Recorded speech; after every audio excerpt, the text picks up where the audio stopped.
Do you ever feel like one mistake completely ruins everything? Or like no matter how much you try, it never feels good enough? Maybe you overthink every decision, procrastinate out of fear, or constantly compare yourself to everyone else. Yup, I've been there. My name's Heather and I'm a recovering perfectionist. For years I struggled with low self-esteem, constantly beating myself up and staying trapped in cycles that stopped me from making progress towards my goals. However, over time I've managed to break those negative patterns. And so in this video I'm going to share with you the 6 insights and strategies that made the biggest difference so that you can stop feeling trapped by your own perfectionism and start to actually move forward. So let's first define what is a perfectionist. Well, a perfectionist is a person who refuses to accept any standard short of perfection. Just think about that for a second. It's a person who refuses to accept any standard short of perfection. Now, why is that a bad thing? Well, because perfection simply doesn't exist. Because no matter what you do, there will always be something you could have done better, something you could have added, something you could have changed. And so the goalpost never stops moving. Aiming for perfection leaves no room for mistakes, human error, or setbacks. And so let me quickly explain why this mindset is so toxic using a simple diagram. But in a perfectionist's mind, they usually set very high expectations that they want to reach. For example, maybe they say, from today, I'm never going to eat sugar again. Or maybe they set the goal that they're going to start going to the gym 6 times a week. However, what happens in reality is maybe you had a bad night's sleep because you had an argument with your partner, and so you ended up missing the gym in the morning. Or when you got into work, someone brought in some home-baked muffins and you said yes because you were feeling tired. Well, in a perfectionist's mind, because they have not met this perfect expectation, this is deemed as an immediate failure. And so the inner critic kicks in. See, you're not good enough. Why couldn't you have just stuck to this one thing? Why couldn't you have just been disciplined for one day of your life? And boom, straight to the bottom they go. And now comes the self-sabotage. Well, I've already ate one muffin and messed up, so I may as well order Domino's and ice cream and cookies. Or I've already missed the gym this morning, so I may as well spend the whole day on the couch scrolling on my phone. When perfectionists don't meet perfection, they stop trying and give up altogether. And so I hope you can see how this mindset basically sets you up to fail before you even begin. Because the standard is so high that anything below that is not good enough. In many ways, you are playing a game where there is no winner.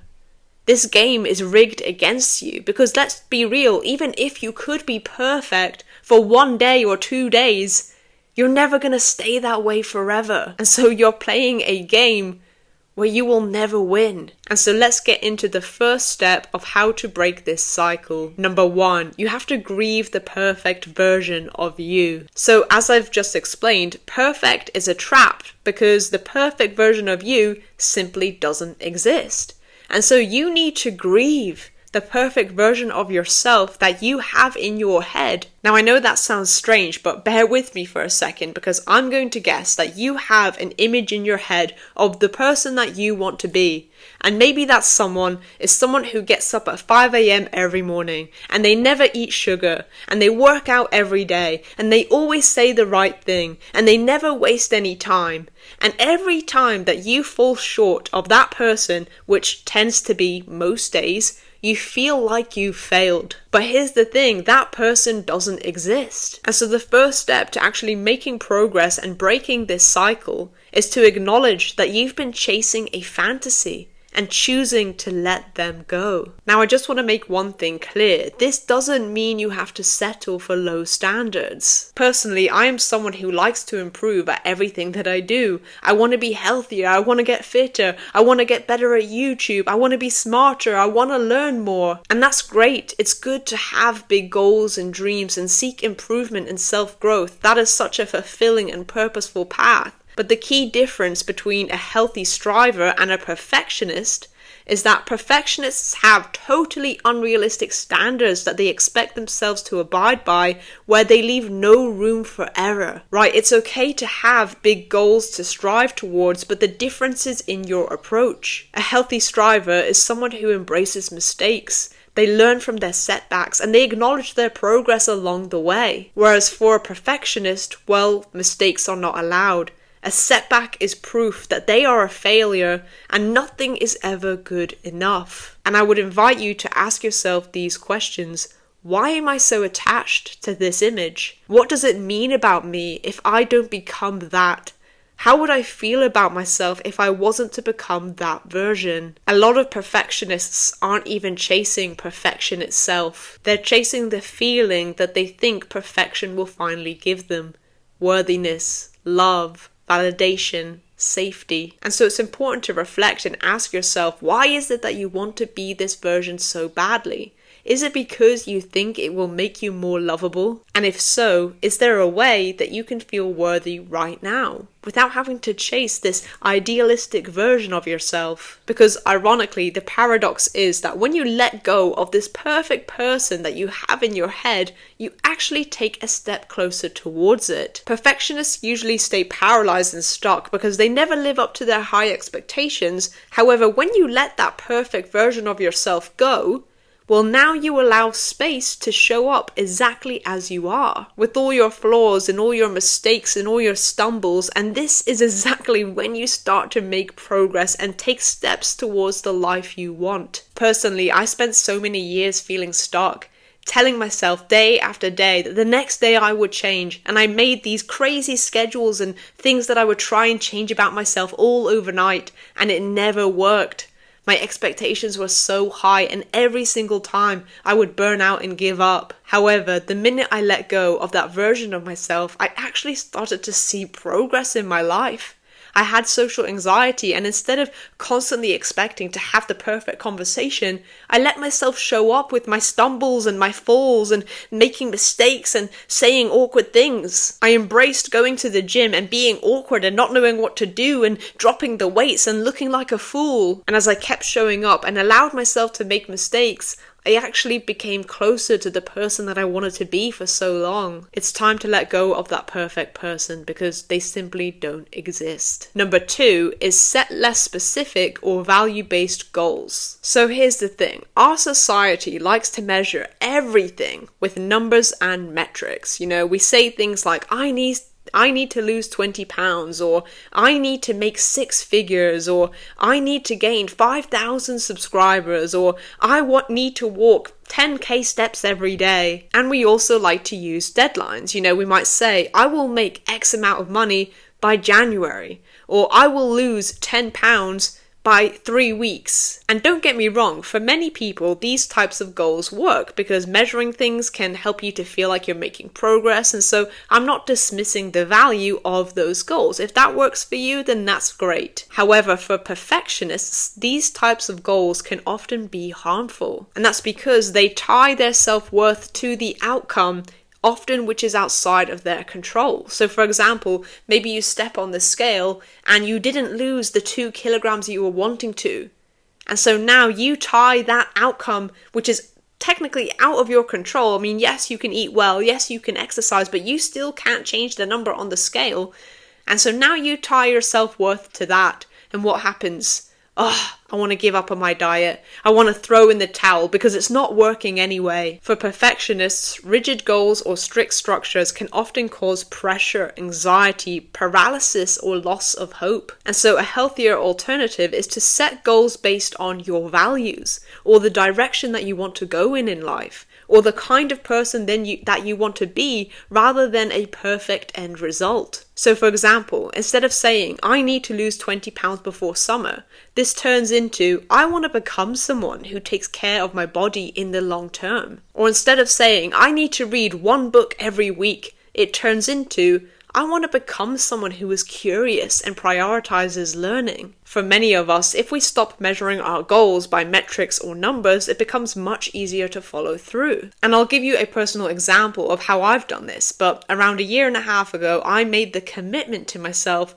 that I am going to post a YouTube video once a week. And I can tell you for a fact, if I was to measure myself based on numbers or subscribers or video views, I would have given up a long time ago. But I don't measure myself by those metrics. Instead, it's a value-based goal. I say to myself, I want to be somebody who is consistent. And I also want to be somebody that can help people. And so in my head, if I can just help one person, well then I've done a good job. And so ask yourself, what are my values? What do I actually care about and who do I want to become?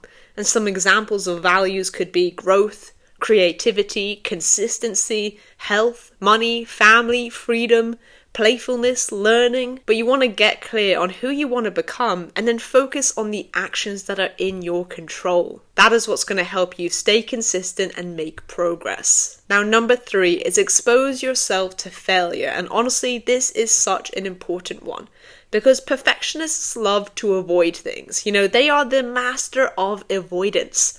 They want to avoid starting things, avoid taking risks, avoid trying something new, avoid looking bad, because to them, failure feels unbearable. And so the more you avoid failure, well, the scarier it becomes. And now it holds power over you because your brain starts treating mistakes as if there's actual danger. And so that fear keeps you stuck and it stops you from pursuing hobbies or starting projects or working on those goals that you really care about. And so the solution to this is the more you expose yourself to failure, the less power it holds over you, because you start realizing that mistakes don't destroy you.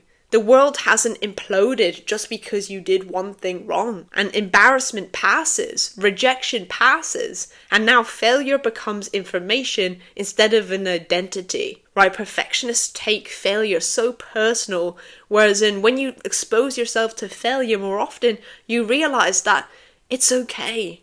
These uncomfortable feelings will pass. Rejection passes. It all passes. And so start embracing discomfort. Talk to a stranger. Post a YouTube video. Ask a stupid question to someone. Send an email without rechecking it 3 times. Try something new that you might be bad at. Stop letting failure hold so much power over you and instead go out there, embrace the discomfort and let yourself fail and see that everything will be okay. Now, number 4 is the Zeigarnik effect, and I've probably said that wrong, but don't come at me, perfectionists, okay? You've probably heard of the quote, you don't have to be great to start, but you have to start to be great. Because oftentimes, the hardest part of anything is literally just starting.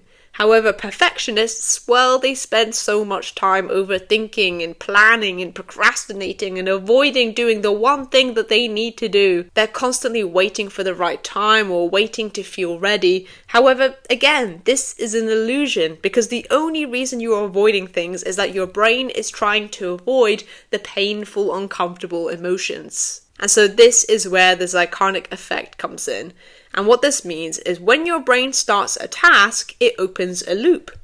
And then once the loop is opened, your brain will keep pulling your attention back until that loop is closed because our brain hates unfinished things. A good example of this is Netflix. When you're watching a series and then it leaves you on a cliffhanger and you have to watch the next one to know what happens? Well, that's the Zeigarnik effect. Your brain feels the need to close the loop and so it pulls you back to the task. However, the reason perfectionists struggle to make progress with things is because they never start. And so they never open the loop in their mind. And so the best thing to do is just begin. Even if it's messy, even if it's bad, just write one sentence, send one email, or do the first 5 minutes. Stop waiting to feel ready or waiting to feel motivated and instead just focus on opening the loop. Because now your brain will kick in, you're more likely to finish the rest of the task or not want to stop. However, even if you do, well, at least you took action. At least you started, and that is progress. Now, number 5 is tune into what feels right for you. Perfectionists are always comparing themselves to other people. It's become easier than ever to look online and see these people with these perfect lives, and we think to ourselves, why can't I be disciplined like them? Why can't I be productive like them? Why can't I have that routine where I get up at this time or eat those foods or do a workout every day? However, when you're constantly comparing all the time, what happens is that nothing you ever do feels like it's enough. And so maybe you think to yourself, well, why bother go on a 10-minute walk today? That's so pointless. Because all you see are these people online who are running marathons and doing these crazy routines. However, what we often forget is that you are comparing your starting point to someone else's end results. You didn't see the process they had to go through to get to where they are today. You didn't see the setbacks or the mistakes or the failures that they made. The only reason that they are where they are is because they started earlier than you, not because they are above you. And so constantly comparing yourself to others is totally irrelevant because it doesn't actually help you to move forward. And so a question I often ask myself is, if I were the only person on the planet, what would progress look like for me? And I'll give you a recent example of how I've used this question to help me. But online, I'm part of communities where I hang around business people or entrepreneurs because I want to learn from them. And there's sometimes where I jump on calls with people and they're earning like 100k a month or they're earning 20k a month. And of course, when you're around these high achievers, it can be easy to compare yourself. And the other night at 9 p.m, I got into bed and I was feeling pretty low. I was feeling pretty deflated. And I closed my eyes and I paid attention to my thoughts. And my thoughts were saying, "You didn't do enough today, Heather. You could have pushed yourself further. Why didn't you do more?" And then I said, okay, let me take a step back. Where are these thoughts coming from? Well, I could have worked 11 hours instead of doing 7. I could have pushed myself more. Instead of going out for that walk, I could have done this. And then again, I asked myself, so where is these thoughts coming from? Where are these beliefs coming from? Well, I hang around entrepreneurs and I hang around high achievers where they are working 12 hours of the day, right? They have the hustle grind mindset where they are pushing themselves so much. And so that's where this belief came from. And so then I asked myself the question, if I'm the only person on the planet, what would progress look like for me? And suddenly, that mood of feeling low and feeling deflated actually turned into gratitude. Because that day I had done 6 hours of studying. I had made so many notes. I had took action on everything I wanted to take action on. But I didn't feel like it was enough because I was constantly comparing myself to other people. And so in that moment, suddenly that low mood just lifted because I realized that that was progress for me. And I'm proud of myself and I'm happy that I did that. There's this quote that I'm going to paraphrase because I don't totally remember it, but it says something like, if you don't know who you are, then the world will tell you who you should be. And I think that is so true. Like, if you don't stay connected to who you are and what is important to you and what progress looks like to you and what you care about, then other people are going to put their expectations on you, their pressure on you, they're going to put their opinions on you. And so you have to stay connected and stay in tune with your path, because your path is unique. You are not like anybody. No two people are the same. And I can tell you for a fact that maybe some of those entrepreneurs, maybe they would think that I'm a little bit lazy, that I did 6 hours instead of 11. They'd probably think I'm slacking. But you know what? I'm okay with that because I value my opinion over theirs. Like, of course, I'm open to criticism, I'm open to feedback, I'm open to learning, and I'm sure that I can push myself in other ways. There's always room for improvement. However, I know myself better than anybody. And you know yourself better than anybody. And so why are you trying to compare yourself to anybody else? Or why are you taking on the expectations of anybody else? And so all of that is to say, it's so important to stay in tune with yourself and block out social media, block out the noise, block out the expectations, block out the opinions, because at the end of the day, the only opinion that really matters is yours. And so you have to stay connected to you and ask yourself, if I was the only person on the planet, What would mean progress for me? Now, number 6 is set the bar low. So if you remember this diagram from the start, we discussed that perfectionists have very high expectations, and this ends up leaving them paralyzed from even starting because they make everything feel impossibly difficult. And so it stops them from moving forward because they can't live up to this perfect expectation. And so the answer to this is to just lower the bar, and that will help you start to make progress. So for example, instead of saying, I need to clean my whole room today, just say, I'm going to just pick my clothes up off the floor. Or instead of saying, I need to write a 3,000 word essay, just say, I'm going to open the document and write for 10 minutes. The best way to make progress is to just break things down into steps. And lowering the bar isn't laziness, but it's about making action feel safe enough to start. If something is too overwhelming, if something is too hard, you are going to avoid it. And so you just want to make it a little bit easier, because doing something imperfectly is almost always better than not doing it at all. And so lower the bar, lower your expectations, and just start exactly where you are. I hope this video helped you in some way. Consider subscribing, and I will see you in the next one.